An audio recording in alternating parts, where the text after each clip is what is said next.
एक बार एक गुरु अपने शिष्यों को प्रवचन दे रहे थे। वे कह रहे थे कि कभी-कभी जिंदगी एक उलझी हुई पहेली लगने लगती है। हर तरफ से परेशानियां आती रहती हैं और आप ये समझ नहीं पाते कि आगे का रास्ता क्या है। ऐसे समय में आप सोचते हैं कि खुशी और सफलता कहाँ छुपी हुई है। लेकिन क्या हो अगर कोई आपको बताए कि खुशी और सफलता इतनी दूर नहीं है।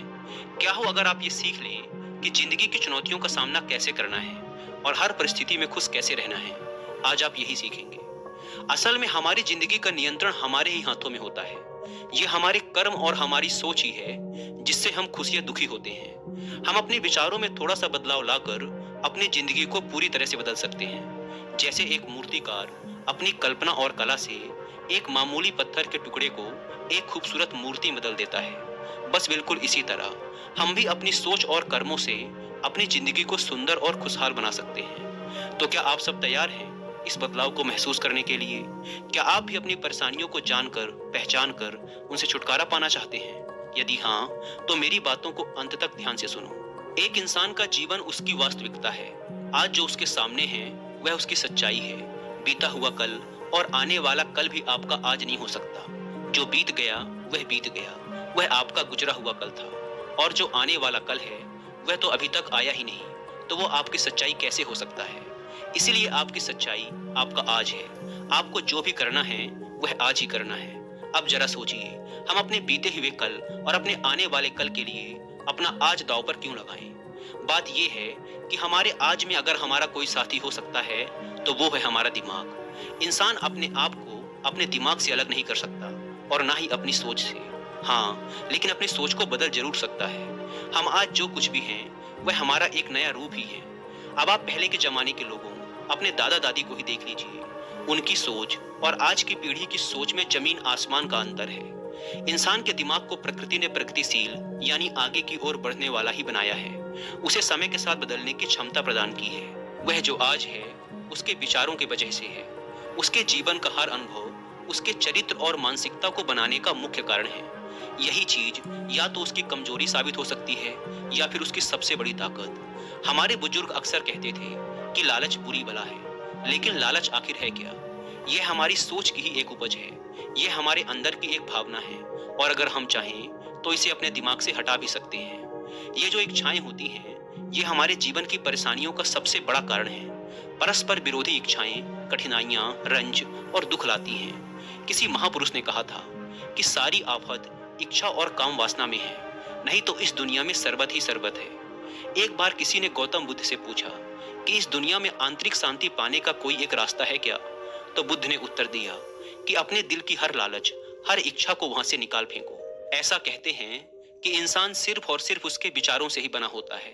अब यह आप पर निर्भर करता है कि अगर आपकी सोच अच्छी है तो आपका जीवन भी अच्छा है। लेकिन अगर आपकी सोच परेशानियों और वासनाओं से भरी है तो इसका आपके जीवन पर सीधा असर पड़ेगा।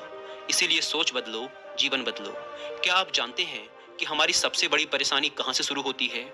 जब हम प्रयास करना बंद कर देते हैं। किसी भी लक्ष्य को हासिल करने में मेहनत तो लगेगी ही और परेशानियां भी आएंगी, लेकिन ध्यान रहे कि जीतता वही है जो बिना हार माने कोशिश करता रहता है। इंसान दो प्रकार के होते हैं। एक तो वह जो किसी भी काम की शुरुआत से पहले नतीजों से घबरा जाते हैं और बहानों की मदद से घुटने टेक देते हैं। अब आप ही बताइए, क्या ऐसा इंसान कभी भी अपने जीवन को बेहतर कर सकता है क्या? बिल्कुल नहीं। उसके जीवन में आसानी की जगह परेशानियां ही आएंगी और इसके जिम्मेदार वो खुद होंगे। किस्मत या भगवान उन परेशानियों के लिए जिम्मेदार नहीं होंगे। दूसरे प्रकार के लोग होते हैं जो बिना अपनी असफलता से डरे अपनी मंजिल की ओर अपने कदम बढ़ाते ही जाते हैं। वो अपने आलस्य और आराम से ज्यादा प्राथमिकता अपने लक्ष्य को देते हैं। फिर उन्हें अपने रास्ते में आने वाली सभी कठिनाइयां मामूली लगती हैं। फिर अगर वो हार भी जाते हैं तो भी संतुष्ट रहते हैं। कोई शिकायत, कोई निराशा, कोई पश्चाताप नहीं रहता, क्योंकि उन्होंने कोशिश करना नहीं छोड़ा और उन्होंने हमेशा सही का ही साथ दिया। कभी भी गलत और नकारात्मक भावनाओं को अपने ऊपर हावी नहीं होने दिया। इसीलिए उनके बोए हुए फल मीठे ही निकले। वहीं अगर आप अपने फायदे के लिए किसी के साथ कुछ गलत करेंगे तो आपके साथ कभी भी अच्छा नहीं होगा। यह एक ब्रह्मांडीय नियम है कि जैसा बोओगे वैसा ही काटोगे। अक्सर लोग इस नियम से डर जाते हैं और उन्हें लगता है कि नियम का सीधा संबंध दंड यानी सजा से होता है। ऐसा नहीं है। नियम का मतलब होता है सिद्धांत। अगर आप नियमों का पालन करेंगे तो आपके साथ सब सही होगा और अगर आप नियमों को भंग करेंगे तो सजा मिलनी तो जरूरी है। अब अगर कोई भी नियम सजा देता है तो उसका मुख्य उद्देश्य उस इंसान की सुरक्षा होती है। अब यह जो सर्वव्याप्त ब्रह्मांडीय नियम है कि जैसी करनी वैसी भरनी, अगर आप इसका पालन करेंगे तो यह आपके लिए ही अच्छा है, और अगर इस नियम की अवहेलना करेंगे तो इसमें आपका ही नुकसान है। अंततः चुनाव आपका ही है। मुश्किलें यानी परेशानियां हमारे साथ हमेशा रहती हैं। जब हम बच्चे होते हैं, बड़े हो जाते हैं या बुजुर्ग हो जाते हैं, परेशानियां हमारा साथ कभी नहीं छोड़ती। लेकिन जैसे जैसे हमारी उम्र बढ़ती है और हम अपने बीते सालों पर नजर डालते हैं, तब हमें उस गुजरे समय की परेशानियां काफी छोटी और सरल लगने लगती हैं। अब आप पढ़ाई को ही ले लीजिए। जब हम विद्यालय में पढ़ते थे तब हमें वहां की पढ़ाई बहुत मुश्किल लगती थी, लेकिन जब बड़े हुए और वास्तविक दुनिया से सामना हुआ तब इस बात का एहसास हुआ कि छात्र जीवन तो हमारी जिंदगी का एक स्वर्णिम समय था।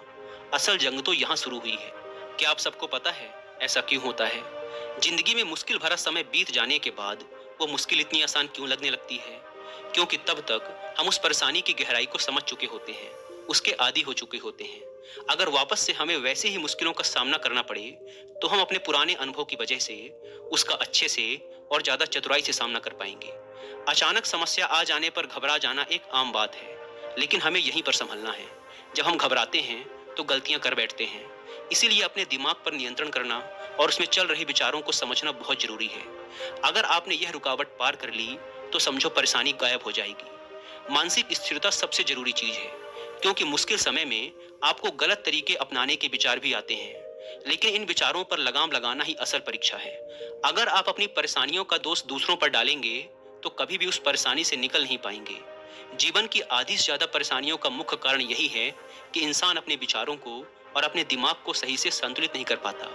किसी ने बिल्कुल ठीक ही कहा है कि आप सबसे ज्यादा धैर्य एक धैर्यहीन इंसान के साथ रहकर ही सीख सकते हैं। अगर आप उसके धैर्यहीन स्वभाव के साथ खुद भी अपना धैर्य खो देंगे तो फिर उस परिस्थिति का सामना कैसे कर पाएंगे? बिल्कुल यही संबंध हमारा और हमारी मुश्किलों का भी है।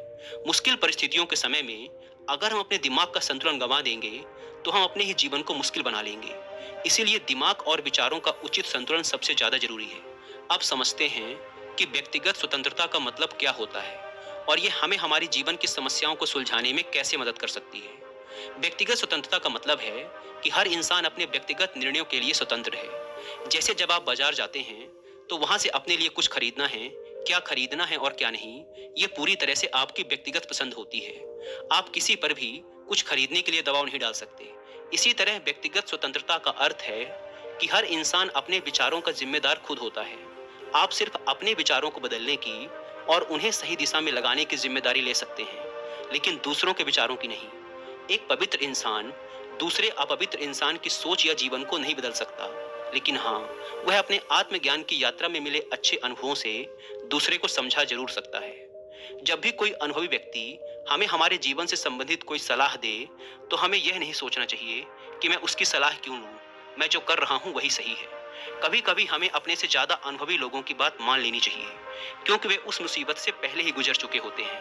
अगर आप उनकी बात नहीं मानते फिर जो भी परिणाम रहेगा उसके जिम्मेदार आप खुद होंगे।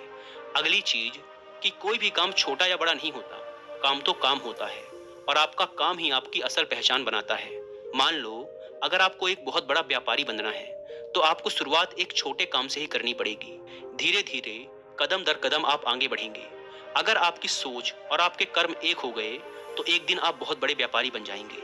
लेकिन अगर आप सोचते हैं कि नहीं, मुझे तो सीधे कुछ बड़ा ही करना है, मैं छोटे मोटे कामों के लिए नहीं बना हूं, तो आप हमेशा वहीं रहेंगे जहां हैं, कभी भी उस जगह से आगे नहीं बढ़ पाएंगे। ध्यान रखिएगा कि बादलों के ऊपर उड़ने वाला एक बाज भी अपनी ऊंची उड़ान की शुरुआत जमीन से ही करता है। जब हम समझ जाते हैं कि हर काम की अपनी एक अहमियत है तो कोई काम छोटा नहीं लगता। असल में कर्म करते रहना ही असल जिंदगी है। हमारी शारीरिक और मानसिक क्रियाएं ही जीवन का असली सार हैं। जो लोग ज्यादा मेहनत करते हैं जैसे मजदूर, किसान या सिपाही, वो लोग शारीरिक रूप से ज्यादा मजबूत होते हैं उन लोगों से जो सिर्फ एक जगह बैठकर काम करते हैं। इसी तरह जो इंसान ज्यादा मानसिक कार्य करता है और जिंदगी का हर फैसला सोच समझ कर लेता है वह अमर हो जाता है। उसे उसकी समझदारी के लिए मरने के बाद भी याद किया जाता है। हमारे कर्म बीज की तरह हैं, जो आज हम बोते हैं वही कल हमें फल देंगे। आलसी इंसान नकारात्मक ऊर्जा को ही आकर्षित करता है, वही मेहनती इंसान अपने छोटे से छोटे काम में भी मेहनत और सफलता के बीज बोता है, इसीलिए उसे हर काम में सम्मान और सफलता मिलती है।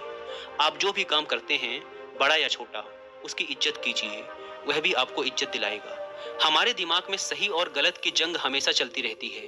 जीवन की हर परिस्थिति में हमारे दिमाग में दोनों तरह के विचार आते हैं। सही विचार यानी अच्छे और कल्याणकारी विचार, और गलत विचार यानी ऐसे विचार जिसमें सिर्फ हमारा ही फायदा हो और सामने वाले का नुकसान। अक्सर हमारा दिल अच्छे विचारों को बढ़ावा देता है और दिमाग बुरे विचारों की तरफ ज्यादा आकर्षित होता है।